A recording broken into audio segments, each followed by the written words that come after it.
CBI விசாரணையில் சிக்கிய விஜய் டெல்லியில் வைத்தே அதிரடி கைது. அதிர்ச்சியில் தவேகா தொண்டர்கள்.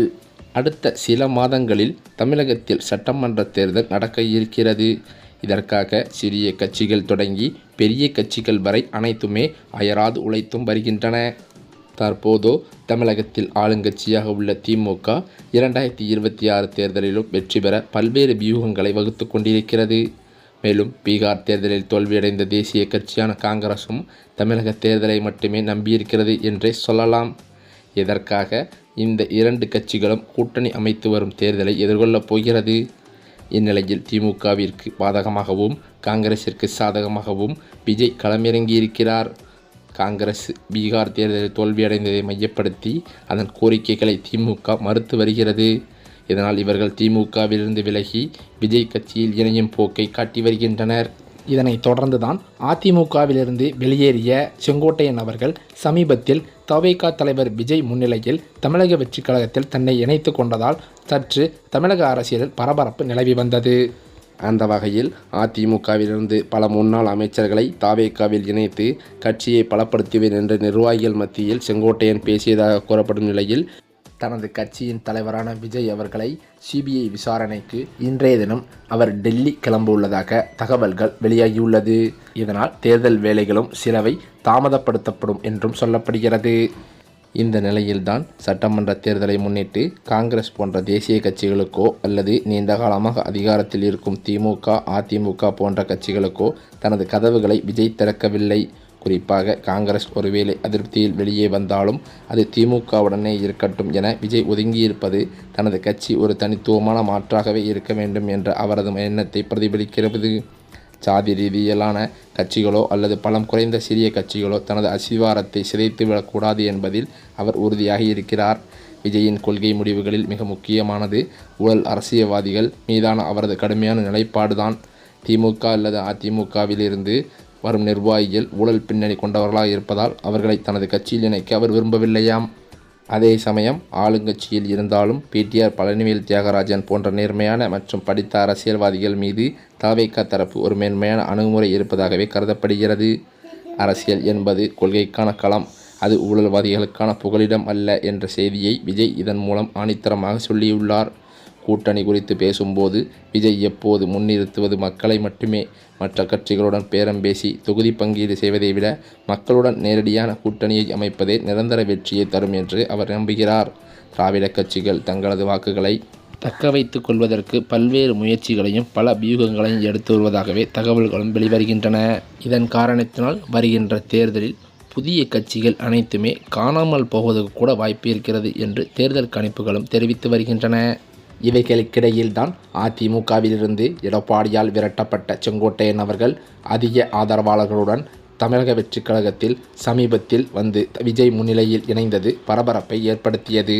இந்த நிலையில்தான் இந்த ஈரோட்டில் நடக்கும் பிரம்மாண்ட மக்கள் சந்திப்பு நிகழ்ச்சியில் விஜய் கட்சியில் இணைந்த செங்கோட்டையன் இணைந்த பிறகு நடக்கும் முதல் கூட்டம் என்பதால் கொங்கு மண்டலத்தில் தனது செல்வாக்கை காட்டும் வகையில் செங்கோட்டையன் பிரம்மாண்டமாக கூட்டத்தை ஏற்பாடு செய்திருக்கிறார். மேலும் அது மட்டுமில்லாமல் தனது செல்வாக்கை பயன்படுத்தி எடப்பாடியின் சொந்த ஊரான சேலம் மாவட்டத்தில் டிசம்பர் 30 செங்கோட்டையன் இதைவிட ஈரோட்டில் நடந்ததை விட மிக பிரம்மாண்டமான ஒரு மக்கள் சந்திப்பு நிகழ்ச்சியை நடத்த காட்டப் போகிறார் என்ற தகவல்களும் வெளியாகி வருகிறது. பிற கட்சிகளைச் சேர்ந்த முக்கிய நிர்வாகிகள், முன்னாள் அமைச்சர்கள் சிலர் விஜய் முன்னிலையில் தவேகாவில் இணையலாம் என்றும் சொல்லப்பட்டு வருகிறது.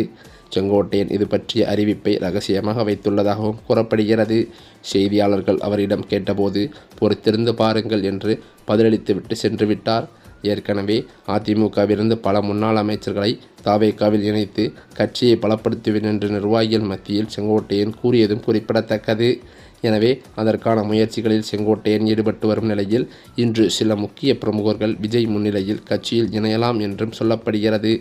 அது மட்டுமின்றி இன்றைய கூட்டத்தில் விஜய் சில முக்கிய அறிவிப்புகளை வெளியிட வாய்ப்புள்ளதாகவும் சொல்லப்படுகிறது. கட்சித் தலைவர் விஜய் அமைதியாக அடுத்த கட்ட அரசியல் முன்னேற்றம் நோக்கி நகர்ந்து வருகிறார்.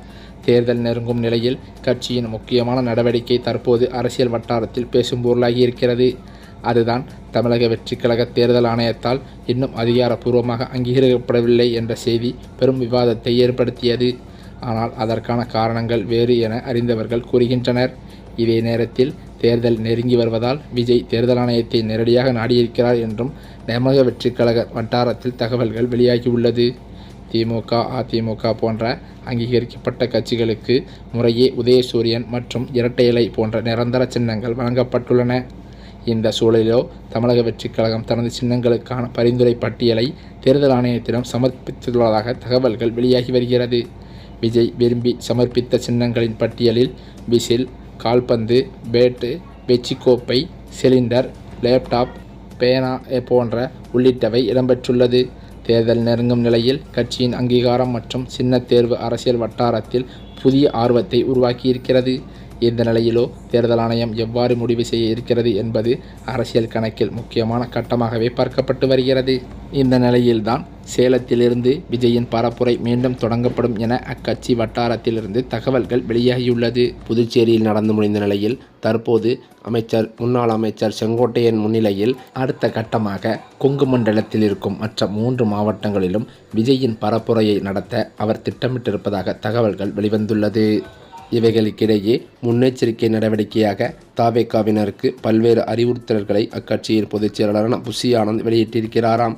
புஷி ஆனந்த் நேற்று இது தொடர்பாக வெளியிட்டுள்ள அறிவுறுத்தலில் கர்ப்பிணி பெண்கள், கைக்குழந்தையுடன் இருக்கும் சகோதரிகள், முதியவர்கள், உடல்நலம் குன்றியோர், பள்ளி சிறுவர் சிறுமியர், மாற்றுத்திறனாளிகள் ஆகியோர் மக்கள் சந்திப்பு நிகழ்ச்சியில் கலந்து கொள்வதற்கு அனுமதி இல்லை என்று கூறியிருக்கிறாராம். அது மட்டுமில்லாமல் மக்கள் சந்திப்பு நிகழ்ச்சிக்கு வரும்போதும் நிகழ்ச்சியை முடித்துவிட்டு செல்லும் போதும் விஜய் வாகனத்தை இருசக்கர வாகனங்களிலோ அல்லது வேறு வாகனங்களிலோ பின்தொடர்வது, போக்குவரத்திற்கு இடையூறாக செயல்படுவது போன்ற செயல்களில் ஈடுபடுவதை அறவே தவிர்க்க வேண்டும் என்றும் கூறியிருக்கிறாராம். காவல்துறையின் வழிகாட்டு நெறிமுறைகளை பின்பற்றி விதிகளுக்கு உட்பட்டு நடந்து கொள்ள வேண்டும், போக்குவரத்து விதிகளை முழுமையாக பின்பற்ற வேண்டும், பட்டாசு வெடிக்கக்கூடாது என்பது பற்றிய பல அறிவுறுத்தல்களை விடுத்திருக்கிறார் புஷி ஆனந்த். இந்த நிலையில்தான் வருகின்ற ஜனவரி 9ஆம் தேதி தமிழக வெற்றிக் கழக தலைவர் விஜய் நடித்துள்ள ஜனநாயகன் என்ற கடைசி படமானது ரிலீஸ் செய்யப்பட உள்ள நிலையில் கட்சியின் சில விஷயங்களை தள்ளி வைத்துள்ளதாகவே தகவல்கள் வெளியாகியுள்ளது. அது மட்டுமில்லாமல் கட்சியின் அடுத்த கட்ட பரப்புரை விஷயங்கள் பற்றிய ஆலோசனை கூட்டத்தை செங்கோட்டையன் பொறுப்பேற்று கொங்கு மண்டலத்தில் உள்ள மற்ற மாவட்டங்களிலும் விஜயின் மக்கள் சந்திப்பு நிகழ்ச்சியை நடத்த திட்டமிட்டுள்ளதாக தகவல்கள் வெளிவந்துள்ளது. அந்த வகையில் தமிழக வெற்றிக் கழக தலைவர் விஜய் அவர்கள் மலேசியா சென்று சமீபத்தில் ஜனநாயகன் படத்தின் இசை வெளியீட்டு விழாவில் கலந்து கொண்டு சென்னை திரும்பியதும் குறிப்பிடத்தக்கது.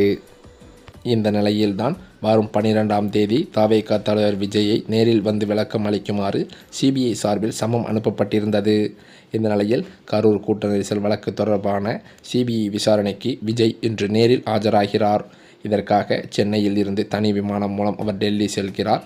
டெல்லி விமான நிலையம் முதல் சிபிஐ அலுவலகம் வரை ரசிகர்கள் கூடிவிடாமல் இருக்க போதிய பாதுகாப்பு ஏற்பாடுகளும் செய்யப்பட்டுள்ளன. அங்கு 2 நாட்கள் விசாரணை நடைபெறும் எனவும் விசாரணையை முடித்து நாளை மாலை சென்னை திரும்புவார் என்றும் எதிர்பார்க்கப்படுகிறது. மேலும் அது மட்டுமில்லாமல் இந்த விசாரணையில் கடும் நெருக்கடி கொடுக்கும் அளவுக்கு விசாரணை இருக்கும் என்றும் இதில் ஆதாரங்கள் சிக்கும் எனில் விஜய் அதிரடியாக கைது கூட செய்யப்படலாம் என்றும் தகவல்கள் கசிந்துள்ளது.